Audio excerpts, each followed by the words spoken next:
The Lord be with you. And with your spirit. A reading from the Holy Gospel according to Luke.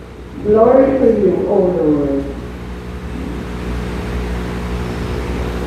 Great crowds were traveling with Jesus, and he turned and addressed them.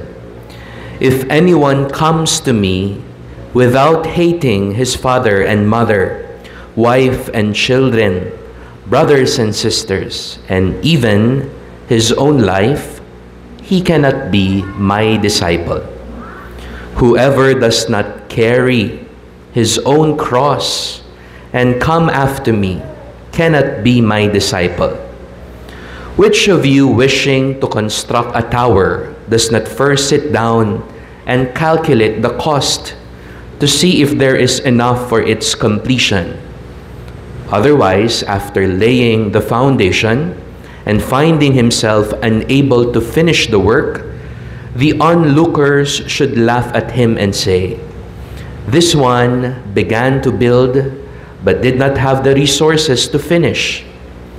Or what king marching into battle would not first sit down and decide whether with 10,000 troops he can successfully oppose another king advancing upon him with 20,000 troops?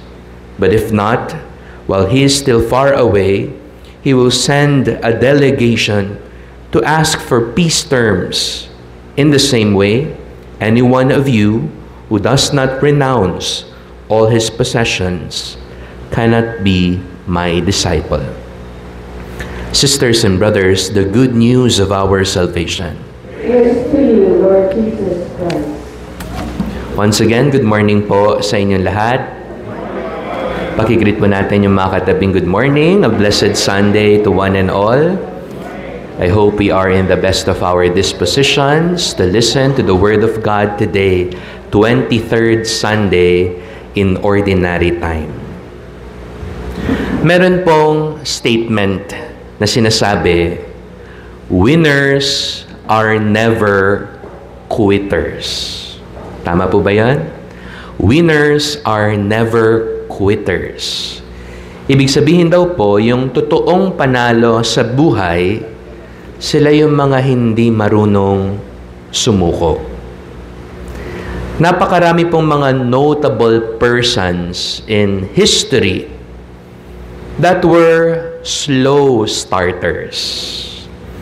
Hindi naman sila nag-umpisa na magaling na, natanyag na matagumpay na merong ng Bentley. Sorry. They were slow starters. For example, Charles Darwin. Di ko po alam kung kilala nyo. He was a famous scientist and a discoverer. Pero alam niyo ho ba, he was once a dull student. Mahina sa klase. Row 5. G.K. Chesterton, a famous poet. Alam niyo po ba, napakagaling sumulat ng tula, but he could not read until he was 8 years old. Sinabi pa ng kanyang elementary teacher, siguro kung bubuksan natin ang ulo mo, walang laman yung utak mo. Ito, mas famous, recent. The late Steve Jobs, the famous founder of Apple and the creator of iPhone. He was a college dropout. Di man nakapagtapos ng pag-aaral. Isa siguro po sa common thread sa mga totoong successful people that led them to their success stories, I think, are 3 terms: patience, perspiration, and persistence. Hindi sumuko, hindi bumitaw, patuloy na nagtiyaga, patuloy na sumubok. Sino po dito yung nagdadayat bukod po sa akin? Sabi po ng isang fitness instructor, Meron siyang advice na kung gusto mong maging healthy, etong 3 bagay din ang sinasabi niya. Perspiration, patience, and persistence. This is not, my dear sisters and brothers, just for those who want healthy bodies. But I think this is also true for everyone who wishes to have healthy spirits. Ito po ang sinasabi ng ating gospel. Those who wish to follow me must be ready to take up their crosses daily. Sino man ang gustong sumunod sa akin, kailangan at nakahanda dapat magbuhat ng kanilang mga krus araw-araw. Hindi lang po during Sunday or when you have problems that you activate your faith, but it is a daily task.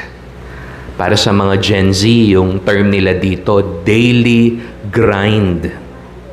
Kaya ngayon po, ito ang pag-uusapan natin. First, to be a disciple, we need patience. Patience is a requirement. Following the Lord does not happen overnight. It's a lifelong process. And kung minsan, o kung madalas, following Jesus means enduring hardship. Marami po akong nami-meet na tao kapag nakakausap sila. Ito yung mga sinasabi ho nila, Father, nagsisimba naman ako, pero bakit po kaya ako yung maraming problema?